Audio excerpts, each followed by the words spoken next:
कपड़ा तो इतना अच्छा है कि आप सारा का सारा माल ले लेंगे। ये देखिए, ये है 350 रुपये मीटर और ये है 400 रुपये मीटर।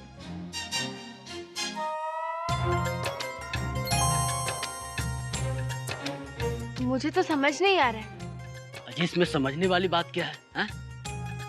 मेरे ताया जी होते ना तो वो बताते क्या समझने की बात है और क्या नहीं। वो तो एक्चुअली आजकल थोड़े बिजी शिजी हैं, इसीलिए मुझे समझ नहीं आ रहा है। जी आप पसंद तो कीजिए, 20-30 रुपए कम कर दूंगा। मुझे तो ना ये कपड़ा ही समझ नहीं आ रहा है बाई गॉड। तुसी रुको, मैं अपने पापा जी को बुला के लाती हूँ। पापा जी। हाँ बेटा। पापा जी, वो मुझे ना कपड़ा खरीदना है, आप जरा चल के देख लीजिए ना दाम ठीक ठाक है कि नहीं, सब कुछ। चलिए चलिए जल्दी चलिए। आइए। लाओ भाई कपड़ा दिखा दो। ये देखिए बाबूजी, ये है 350 रुपये मीटर और ये है 400 रुपये मीटर। ये तो चालू कपड़ा लगता है। इसकी कीमत 150 से 200 रुपया मीटर ही है, इससे ज्यादा नहीं।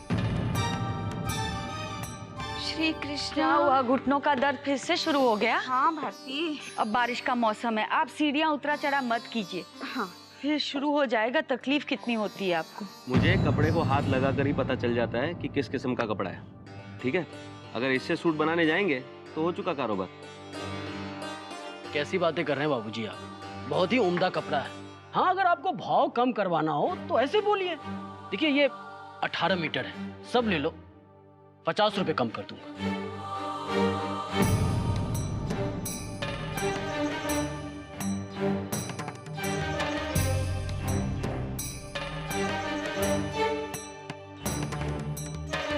दाम वाम छोड़ो, पहले कपड़ा नापो।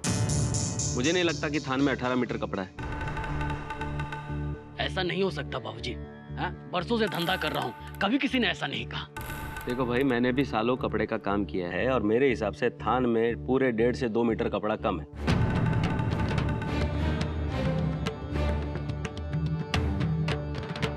अभी पता चल जाएगा। मोना बेटा, जरा इंची टेप ले आना, जरा बताते हैं कि भाई साहब सही कह रहे हैं या मेरा तजुर्बा। हाँ जी। कैसी बातें कर रहे हो बाबूजी आप, ये क्या है, हाँ? देखिए बरसों से धंधा कर रहा हूँ मैं, कितने सारे लोगों को कपड़े देता हूँ, कभी कोई नापता नहीं है। आखिर जुबान को भी कोई कीमत होती है।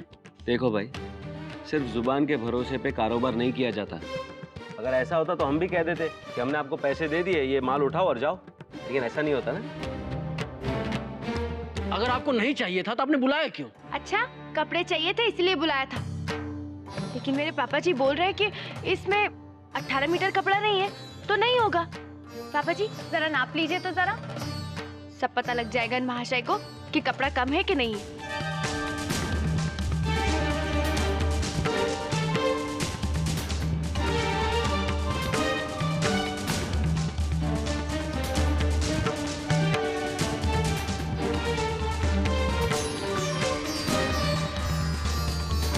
ये देखो, ये लो, 16 मीटर है। तुम तो बड़ा 18 मीटर बोल रहे थे। देखा, मेरा बेटा बिल्कुल ठीक कह रहा था। बिना नापे अंदाजे से उसने बता दिया कि कपड़ा कम है और तुम उसे ही झूठा बोल रहे थे। अरे कितने बेईमान आदमी हो तुम, हैं? हाँ, वो तो अच्छा हो मेरे पापा जी आ गए, वरना ये तो मुझे बेवकूफ बना के निकल जाता, झूठा। अब तुम अपना बोरिया बिस्तर उठाओ और यहाँ से निकल लो और दोबारा यहाँ नजर मत आना। हाँ,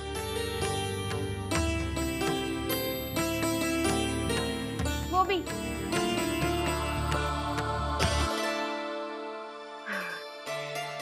पापा जी थैंक यू वेरी मच। हाँ, आज आपने मेरा नुकसान होने से बचा लिया। बाय गॉड, सच्ची। अब आप ही मेरे साथ कपड़ा खरीदने चलना सदर बाजार।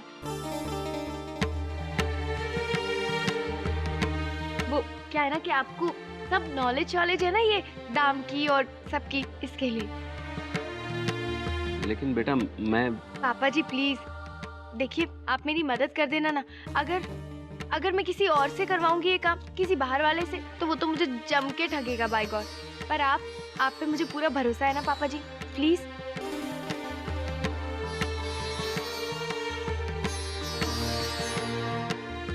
ठीक है बेटा। थैंक यू पापा जी, हम सदर बाजार जाएंगे। हाँ, सदर बाजार भी जाएंगे और दिल्ली की बाकी मार्केटों में भी। पर आप इतनी सब जगह। चिंता मत करो मेरी। देखो, तेरा कारोबार अच्छा होना चाहिए, तेरा नाम होना चाहिए, इसलिए हम अच्छी से अच्छी जगह से कपड़ा लेंगे और सस्ते दाम पे लेंगे, तभी फायदा होगा।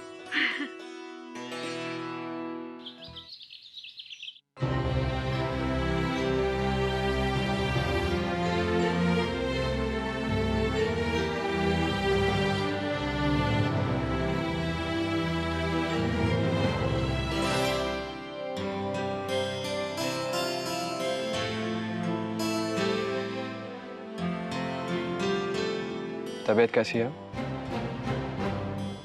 पता नहीं क्या हो गया करण, कभी लगता है बुखार है, कभी लगता है नहीं है। ठीक है अब, पर कमजोरी लग रही है। मौसमी बुखार है, चिंता मत करो, 4 दिन में एकदम ठीक हो जाओगी। करण, मैं क्या सोच रही थी कि तुम 2 दिनों के लिए छुट्टी ले लो ना काम से। नहीं, असल शादी का सीजन चल रहा है, दुकान पर बहुत भीड़ होती है, और फिर आज सामान भी आ रहा है, वो भी रखवाना है। चाचा जी पे अकेले बोझ हो जाएगा बहुत।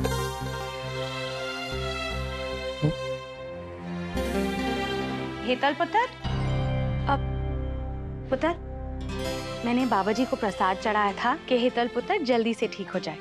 ले पुत्र।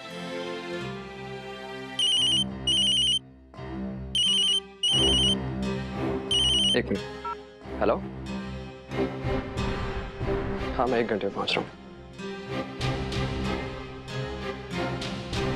हेतल, इसे जल्दी से खा ले, इससे तेरा दिमाग और पेट दोनों साफ हो जाएंगे, सारी गंदगी निकल आएगी। क्यों, कोई जादू है इसमें? श्श, धीरे बोल। जादू नहीं, इसमें जमाल गोटा मिलाया है मैंने।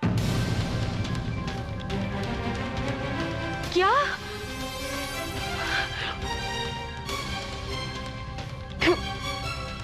ये क्या खिला रही हैं आप मुझे? हेतल, प्रसाद को कोई ऐसे फेंकता है क्या? फेंकू नहीं तो क्या करूं करण? विम्मी चाची ने इसमें जमाल गोटा मिलाया है। अगर खा लिया होता ना तो पूरा दिन मुझे बाथरूम में गुजारना पड़ता। हेतल, ये तो क्या कह रही है? हद हो गई। यही लड्डू तो मैंने करण को भी दिया था। तूने इसे खाया नहीं, तुझे कुछ हुआ नहीं, तो ऐसे कैसे कह दिया कि इसमें जमाल गोटा है? विम्मी चाची, अभी आपने खुद ही कहा था ना कि आपने इसमें जमाल गोटा मिलाया है। पुत्र, तेरी तबीयत ना सच में बहुत खराब हो गई है, तुझे ठीक से सुनाई भी नहीं दे रहा। मैंने तुझसे कहा ले लड्डू खा, इसमें मैंने बादाम, पिस्ता, काजू सब जम के घोट पीस के मिलाया है। पुत्र, विम्मी चाची, अभी आपने मुझसे नहीं कहा था आपने इसमें जमाल गोटा मिलाया है, अब आप झूठ बोल रही हैं। हाँ करण, देख तो मैनू झूठा कह रही है।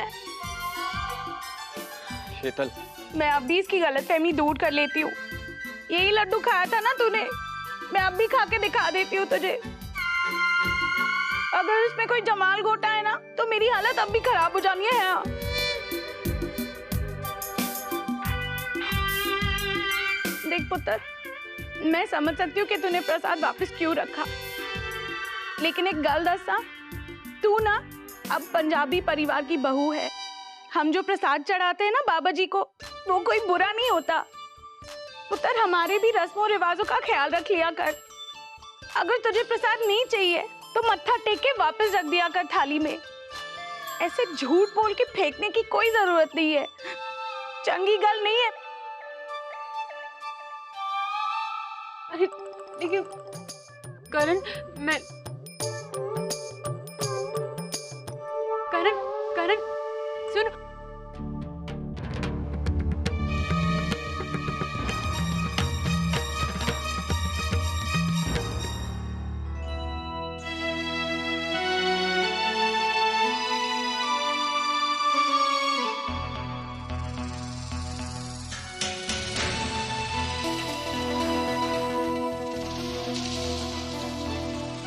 अम्बा जी, आप जाइए, सबका मैं संभाल लूंगी।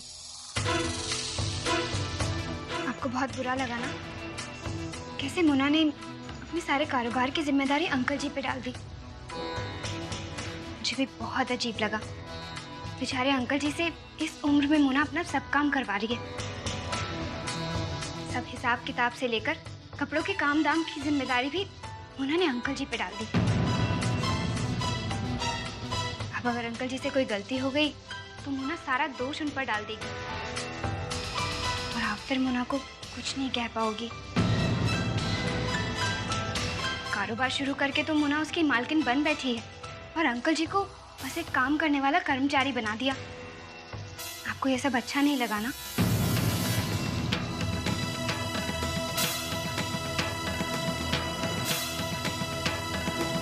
बाय गॉड, अम्बा जी चुप है। चुप भी तो हाँ होती है।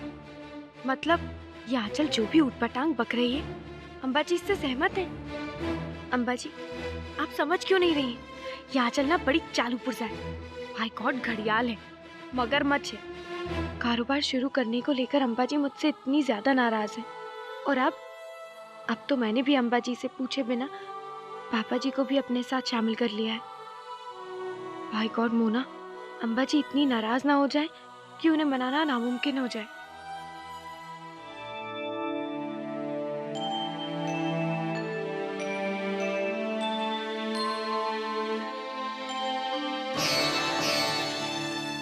क्या ढूंढ रहे हैं? भारती, वो मेरी सदरी।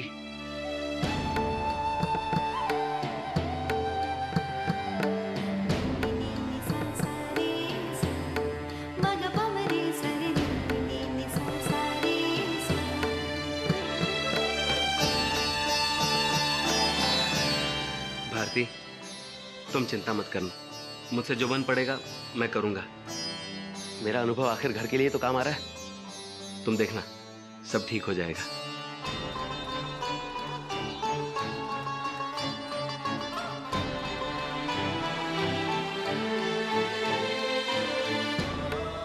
ये लीजिए, व्यापार में लाभ हो आपको। मेरा टिफिन? आप बाहर जाइए, नाश्ता कीजिए, तब तक मैं टिफिन लगा देती हूँ।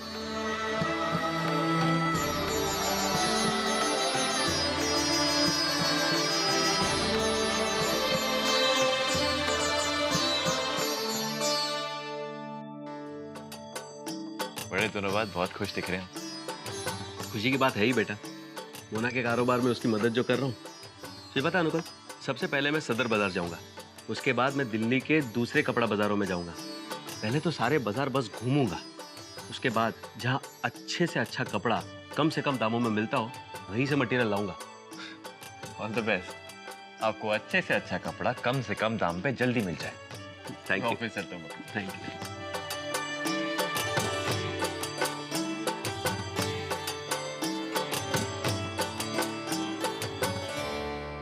टिफिन कहीं मोना किचन में तो नहीं भूल गई?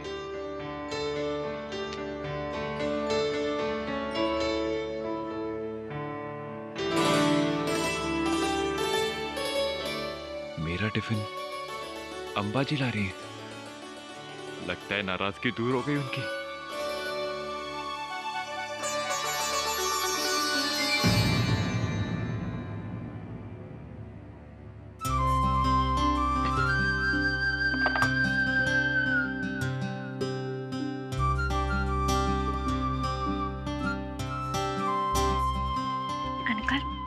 भले ही अम्बा जी बाहर से दिखाती ना हो कि वो खुश है, पर देखो कितनी खुश नजर आ रही है। पापा जी को कितने प्यार से टिफिन दे रही हैं।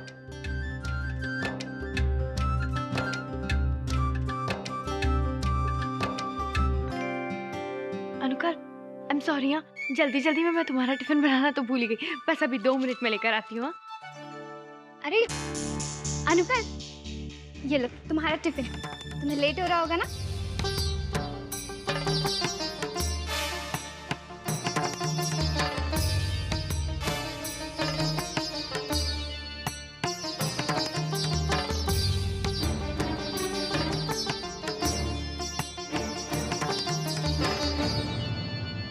चल भारती, जय श्री कृष्ण। और मोना बेटा, आज सौदा करके ही लौटूंगा, वो भी तुम्हारे फायदे का।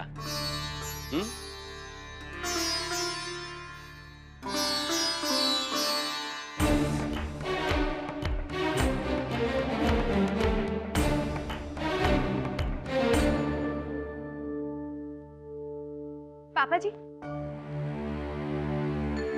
पापा जी, ये कुछ कैश रख लीजिए। इन्हें अपने पास रख। लेकिन पापा जी आप मैंने रख। कहा ना, इन्हें अपने पास रख। मैं सब कर लूंगा और इसकी जरूरत यहाँ तुझे ज्यादा है, ठीक है? पापा जी, ताया जी तो अपने काम में बिजी थे। अगर आप मेरी हेल्प नहीं करते ना तो मैंने तो मर जाना था बाई को। सच्ची पापा जी, आपने तो मेरा आधा काम हल्का कर दिया। थैंक यू सो मच पापा जी। नहीं बेटा, उल्टे मैं तेरा शुक्रगुजार हूँ। तूने मुझ में एक नई उम्मीद, नया जोश भर दिया है। अब वो पहले वाला कल्पेश वापस आ गया है जिसे खुद पर भरोसा था, जो कुशलता से अपना कारोबार किया करता था। कहता नहीं हूं बेटा, लेकिन सच में दिल से बार बार तुझे धन्यवाद देते रहता हूं। तूने चलता हूं, नहीं तो देर हो जाएगी।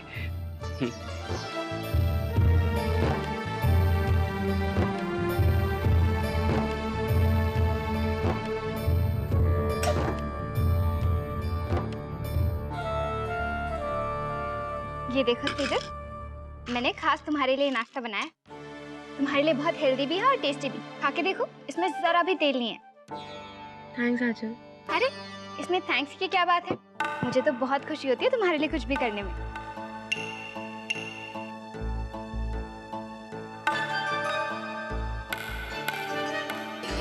सेजल, तू ये क्या खा रही है? 12 घंटे पढ़ाई करती है तू, इतनी मेहनत करती है और इतना हल्का फुल्का नाश्ता। तुझे तो अच्छा नाश्ता करना चाहिए भर पेट। तुझे पता है ना, देख, हमेशा ब्रेकफास्ट अच्छा भरपूर कर, लंच थोड़ा कम खा और डिनर एकदम हल्का फुल्का कर। पर ये उल्टा सीधा कुछ भी ना खा तू। मोना, जो तुम कह रही हो ना वो चीज उल्टी है। सेजल, तुम मोना की बातों पर ध्यान मत दो। मैंने जो तुम्हारे लिए नाश्ता बनाया ना वो तुम्हारे लिए एकदम सही है। मोना के तरीके से चलोगी ना तो तुम मोटी हो जाओगी। तुम खाओ। तू कौन होती है बीच में बोलने वाली? ये तुम मुझसे पूछ रही हो? तुम कौन होती है मुझसे ये सवाल पूछने वाली? सेजल की भाभी। भाभी वाला कोई काम तो कर लिया करो। चली आई हो मुफ्त में सलाह देने के लिए। अरे नाश्ता कर रही है वो, आराम से करने दो। अच्छा, तुझसे किसने कहा था ये सब करने के लिए? मुझे कोई कुछ नहीं कहता। मैं सब काम अपनी मर्जी और अपनी खुशी से करती हूँ। अरे कितनी बार तुझसे कहा है ना मैंने कि दूसरों की चीजों में दखल मत दिया कर, दूसरों पे अपनी मर्जी मत थोपा कर। मैं सेजल पर अपनी मर्जी नहीं थोप रही हूँ। ये नाश्ता उसके लिए अच्छा है, इसलिए उसके भले के लिए बनाया मैंने। देख, तुझे उसका भला बुरा सोचने की कोई जरूरत नहीं। मैं उसकी भाभी हूँ, मैं देख लूंगी उसका भला बुरा। घर वालों का ध्यान रहता कहाँ है तुम्हें? चली आई हो मुझे बातें सुनाने। जब सेजल यहाँ नाश्ता करने बैठी थी तब तो तुम यहाँ थी नहीं, अब चली आई हो। बस करो आप लोग, ये क्या बहस लगा कर रखी आप दोनों ने? मुझे तो नाश्ता ही नहीं करना है अब। अरे सेजल रुको।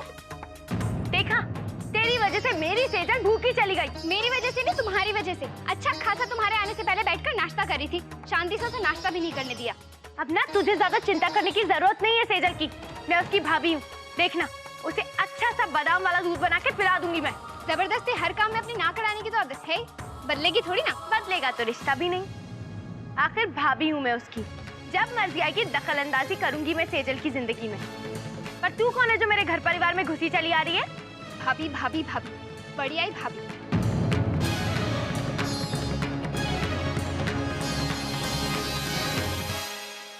कलावती, जरा छोटा आईना लाना। जौहरी से मेरा हार आया है, देखो तो सही कैसे लग रहा है। हाँ,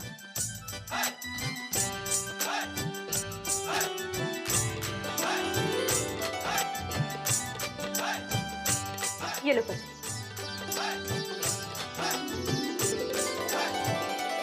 अरे वाह फरजाई जी, यो तो बड़ा खूबसूरत हार है, बहुत जचेगा आप पे।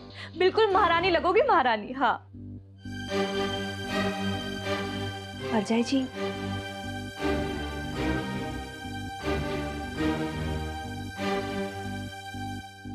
हेतल, अब तबीयत कैसी है तेरी? हाँ, दिलो दिमाग, मेरा मतलब है हाथ पैर में बड़ी कमजोरी हो रही थी ना? जी चाची जी, मैं बिल्कुल ठीक हो गई।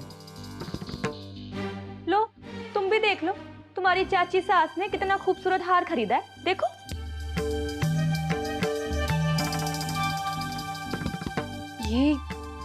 ये तो बहुत सुंदर है, बहुत महंगा होगा ना? हाँ, पूरे 70,000 का है।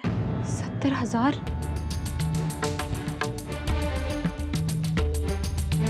वो चाची जी, एक्चुअली मैं भी ऐसे ही कुछ खरीदने का सोच रही हूँ। ये हार ना मैंने अपनी बचत से लिया है।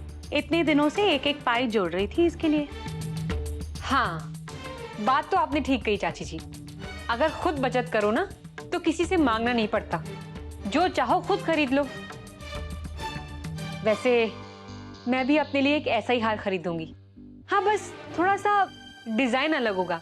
वो क्या है ना कि ये डिजाइन थोड़ा पुराना है और मेरी उम्र के लोगों पे इतना सूट नहीं करेगा।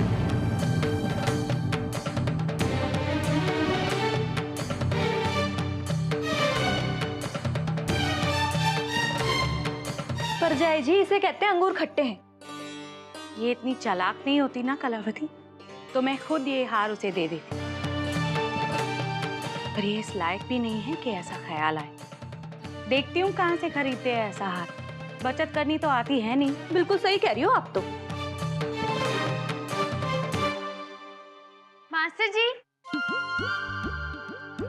मास्टर जी, हमारे अगले सूट के लिए ये वाला डिजाइन कैसा रहेगा? मोहतरमा, आप बड़ी ज़हीन हैं। अरे भाई, कारोबार आपका, डिजाइन आपकी, हम आपके नुमाइंदे हैं, आपके मुलाजिम हैं, फिर भी आप हमसे सलाह मशवरा कर रही हैं? अरे नहीं नहीं, आपके जितना अनुभव मुझे कहाँ। वो तो बस मैं आपको डिजाइन दिखाती हूँ, फिर आप मुझे बताते हैं अच्छा लगेगा कि नहीं। मैं तो बस आपके वो अनुभव का फायदा शायद उठा रही हूँ। बाय गॉड, यही बात हमें बड़ी पसंद है आपकी। आप हमेशा छोटी बन के रहती हैं और कभी भी आप किसी को अपने बड़प्पन का एहसास होने ही नहीं देती। क्यों? है ना? है ना?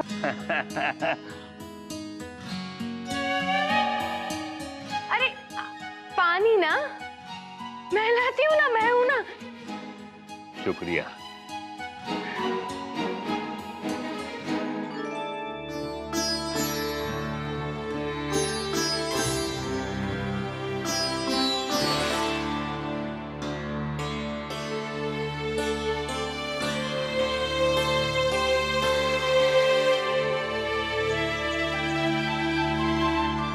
अब्बा जी,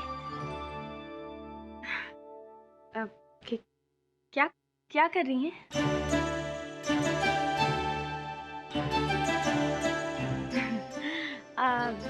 अम्बा जी, आपकी पास की नजर थोड़ी कमजोर है ना। मैं डाल दूं सुई में धागा?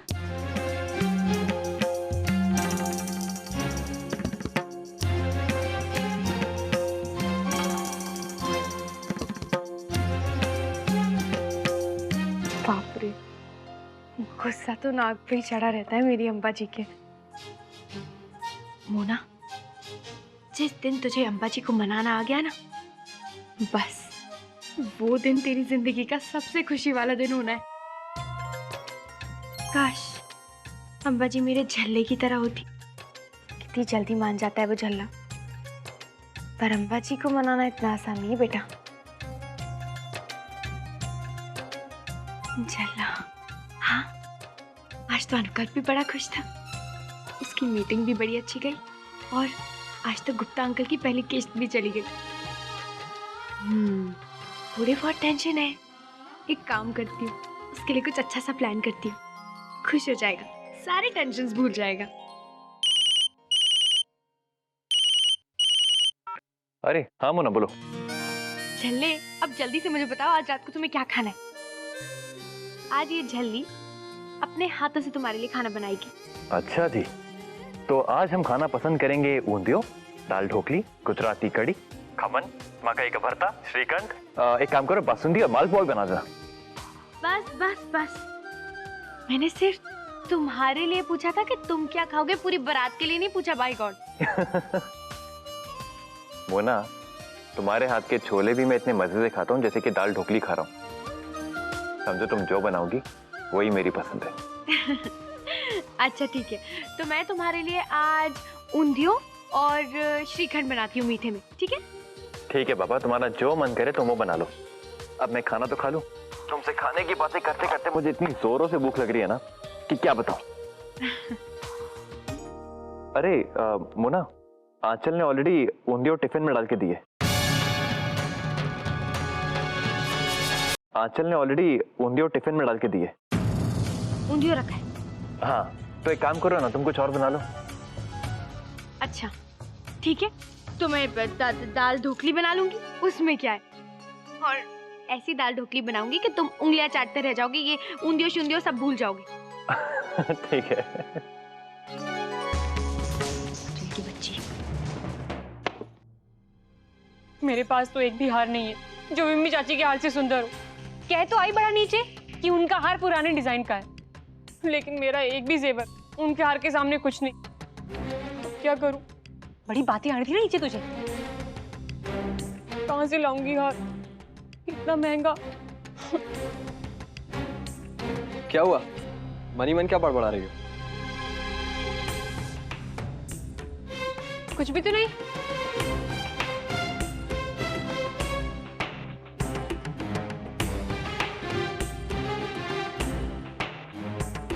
क्या ढूंढ रहे हो करण? मुझे बताओ, मैं ढूंढ देती हूँ। नहीं, मैं देख लूंगा।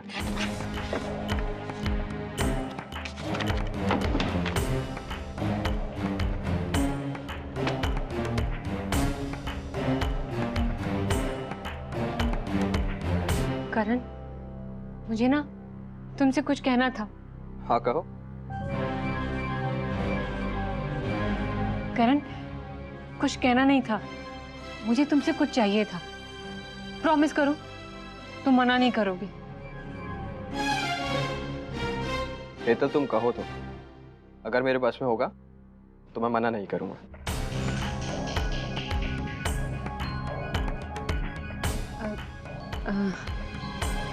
मुझे 70,000 रुपए चाहिए, अभी के अभी। मुझे कुछ जरूरी काम है, प्लीज।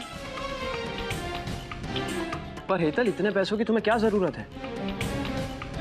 करण, मुझे ना एक हार पसंद आ गया था, उसकी कीमत 70,000 रुपए है। प्लीज प्लीज ले दो ना, प्लीज। देखो, तुम मुझे पैसे मत दो, तुम मेरे साथ चल के मुझे दिला दो ना, प्लीज दिला दो।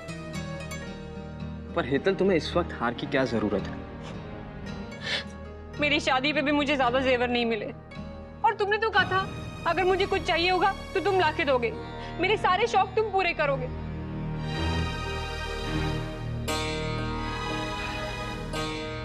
हाँ हेतल, मैंने कहा था, लेकिन क्या करण, पहली बार तुमसे कुछ मांग रही हूँ, मना मत करो ना प्लीज। अब देखो, अपने शौक पूरे करने के लिए मैं अंबाजी अनुकल भैया से तो नहीं कह सकती ना, पर अगर उनसे कुछ कहूंगी तो तुम्हें बुरा लग जाएगा। हाँ हेतल, तुम्हें अपनी हर जरूरत, हर शौक के लिए मुझे ही बोलना चाहिए। तो कह रही हूँ ना करण, अब देखो ना, जैसे विम्मी चाची के सारे शौक सतनाम चाचा जी पूरे करते हैं ना, वैसे तुम्हें भी तो करना चाहिए। विम्मी चाची की शादी को 20 साल हो चुके हैं, और हमारी शादी को अभी 2 महीने से भी ज्यादा नहीं है। विम्मी चाची से तुलना मत करो। करण, जब विम्मी चाची के पास ज्यादा जेवर दिखेंगे तो तुलना तो करूंगी ना मैं। ये चल, विम्मी चाची को जो मिला है ना, वो 20 साल में मिला है, और जब हमारी शादी को 20 साल हो जाएंगे ना, तो तुम्हारे पास इससे कहीं ज्यादा होगा, समझी? नहीं समझी, समझना भी नहीं है मुझे हार चाहिए अभी के अभी।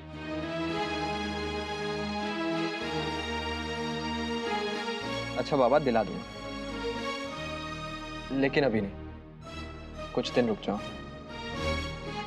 लेकिन अच्छा अभी मैं जाता हूँ, मुझे देर हो रही है, शाम को आके बात करते हैं। लेकिन करण, लेकिन सुनो। मोहतरमा, एक हमारी उलझन दूर कीजिए, कौन सा धागा हम कढ़ाई में इस्तेमाल करें, ये बात समझ में नहीं आ रही हमको। है ये लो, ये तो बड़ा ही आसान है। आपने इंद्रधनुष देखा है क्या? अरे मोहतरमा, हम कढ़ाई और धागे की बात कर रहे हैं और आप धनुष्य बाण की बात कर रही हैं? नहीं, मैं धनुष्मान की बात नहीं कर रही हूँ, इंद्रधनुष की बात कर रही हूँ। रेनबो इंद्रधनुष। अरे हाँ हाँ, इंद्रधनुष तो खूब देखा है हमने। अरे बरसात का मौसम है, खूब दिखेगा। पहाड़ों पे भी दिखेगा। पता है जब हम बचपन में ना छोटे थे तब हम पहाड़ों पे जाते थे इंद्रधनुष पकड़ने के लिए। अरे आप आज भी जाएंगे तो पहाड़ों पे इंद्रधनुष दिखेगा आपको। हाँ जरूर जाती हूँ, बस उन्हीं कलर्स को आप याद रखिए। हाँ देखिए,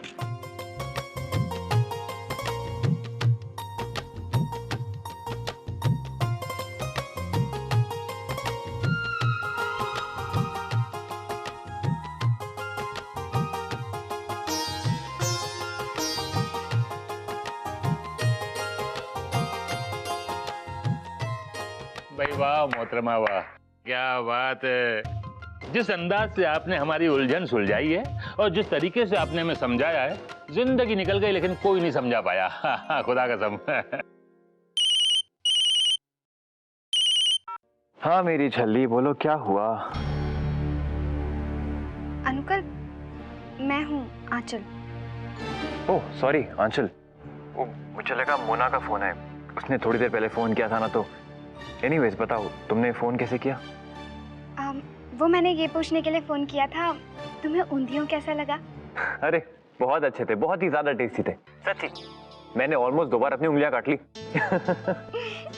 अरे अपनी उंगलियां संभाल कर रखो, रात को खाना भी खाना है ना। पता चले खाना भी बना रही हूँ और तुम्हें खिलाना भी पड़ रहा है। नहीं ऐसा कुछ नहीं होगा, थैंक यू, चिंता मत करो। अच्छा अनुकल, ये बताओ रात को खाने में क्या खाओगे? रात को वो मोना का अभी इसी के लिए तो फोन आया था, उसे बता दिया मैंने, बना रही है वो मेरे लिए रात को खाना। ठीक है अंकल, रखती हूँ मैं फोन। Bye bye. क्यों क्यों पूछ रही थी तू रात के खाने के बारे में अनुकल्प से? तू है कौन? सिर्फ अनुकल्प की दोस्त है ना? तो फिर क्या जरूरत है तुझे? देख मैं तुझे समझा देती हूँ, तू अपनी हद मत भूलना। अब अनुकल्प शादीशुदा है। मैंने सिर्फ उससे ये पूछने के लिए फोन किया था कि उसे ऊंधियों कैसा लगा। उसने कहा उसे बहुत अच्छा लगा, तो मैंने सोचा रात के खाने के बारे में भी पूछ लूं। देख ये हक पत्नी का होता है कि पति को क्या खाना है क्या नहीं खाना है। तू कौन होती है? तू ना मेरे हक पे अपनी नजर डालने की कोशिश मत कर।